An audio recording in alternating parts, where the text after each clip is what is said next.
Здесь стало просто невозможно находиться. И все мои цели, все мои мечты касаемо работы, касаемо масштабирования, оно просто все идет нахрен.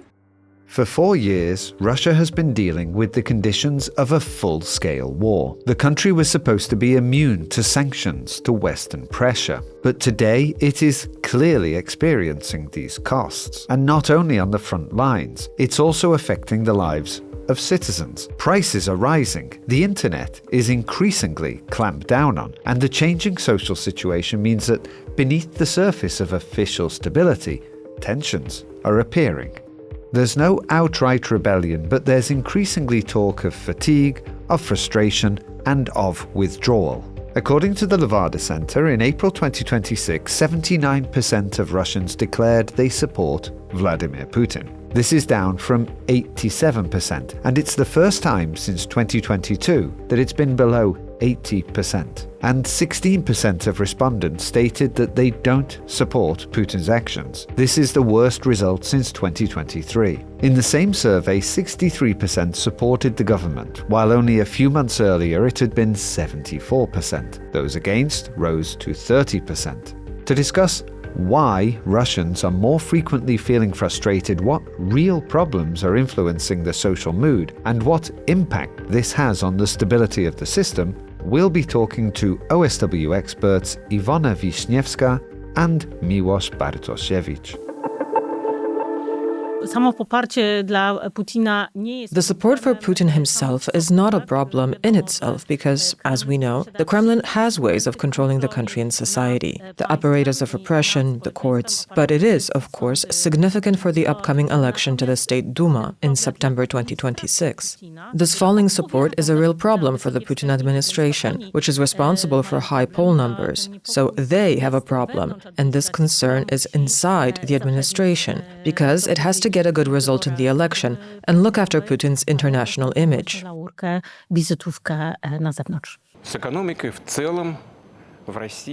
The economic situation in Russia is normal. We're developing steadily in spite of the external threats.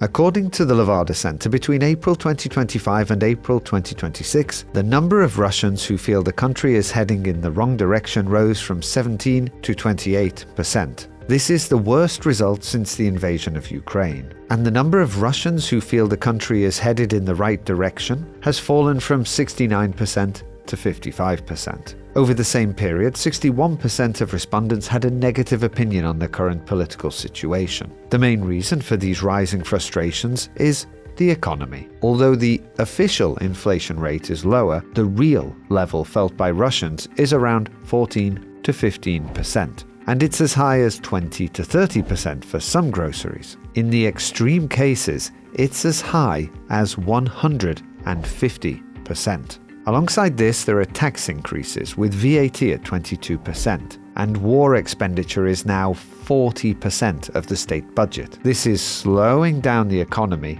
and the quality of life, in particular for the middle class, is starting to decline.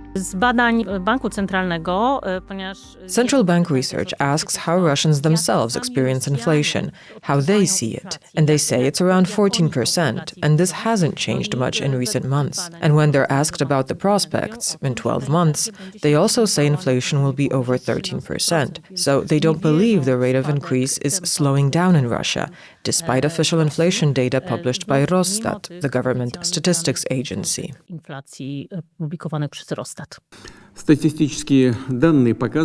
Statistics show that for the second consecutive month, the economic dynamics are only getting worse. Total GDP fell by 1.8% in the January-February period.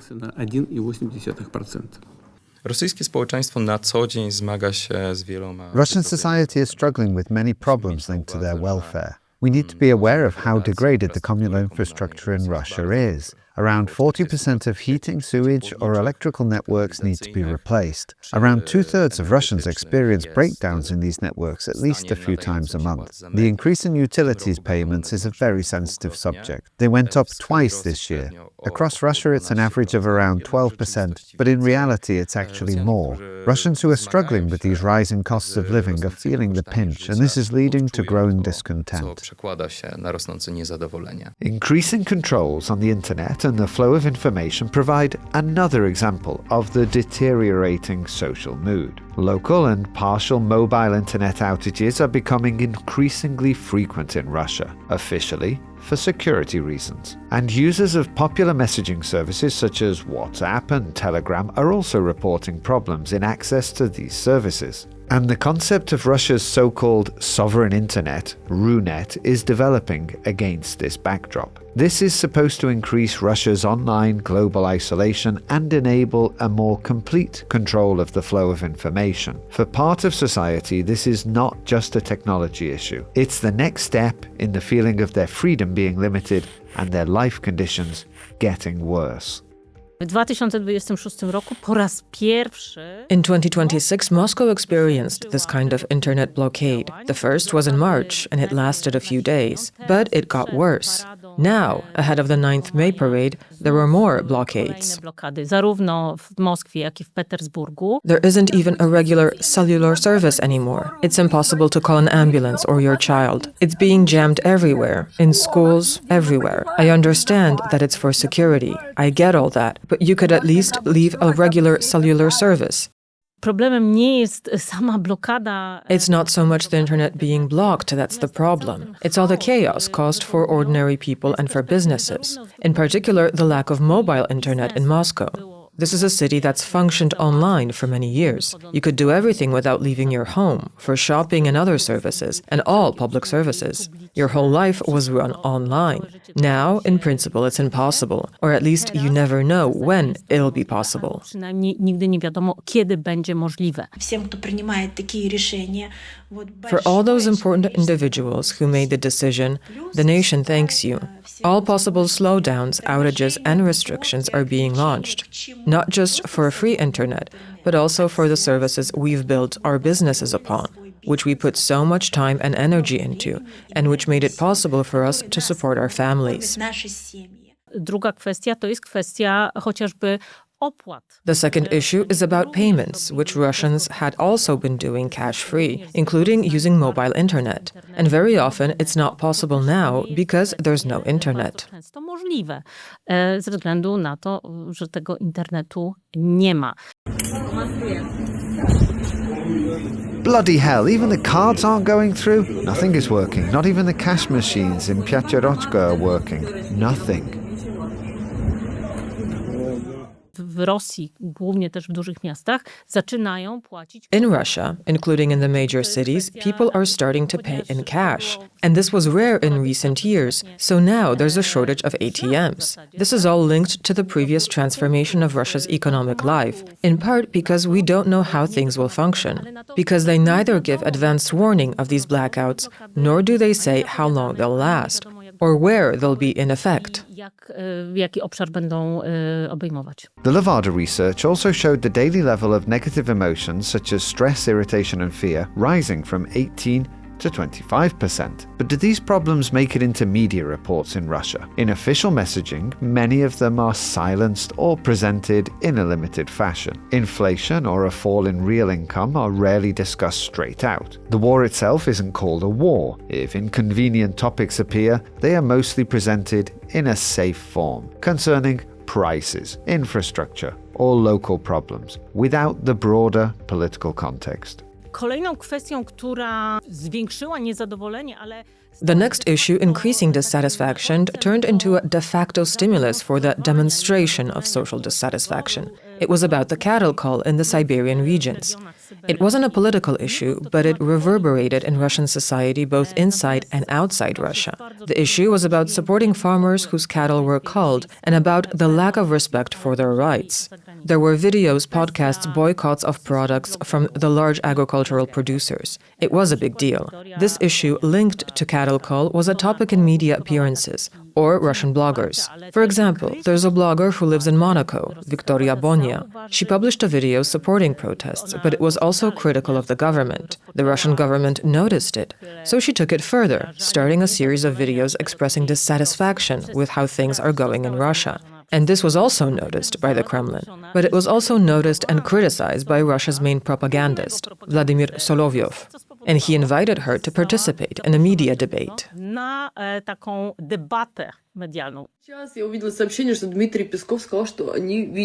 I saw Dmitry Peskov saying they'd seen my message to the president in the Kremlin. Above all, I want to thank you for not being indifferent. Thank you, Dmitry Peskov, for saying work is underway on the issues we raised.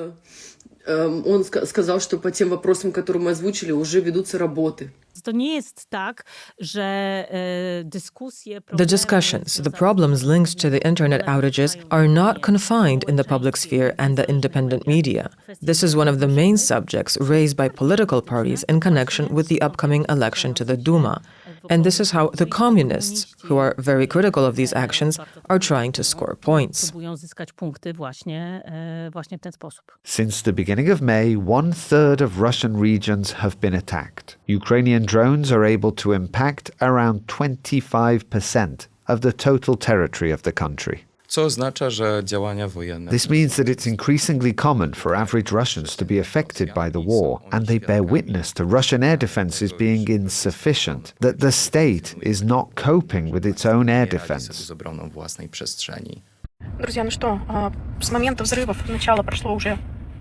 Friends, 4 hours have already passed since the explosions began. I'll show you what's happening right now. It's actually just a few kilometers from my dacha. It burns very brightly, and they still can't put it out. This is a nightmare. What do I want to say? When there were explosions today, I just animal horror, you know, because it happened so close. I was alone in the house. I immediately started to panic. Where are my children? They are not with me. And what's going on anyway? I simply cannot imagine how the residents of Belgorod and other cities close to the border feel. The internet appears and immediately these explosions begin. This is a very interesting fact. According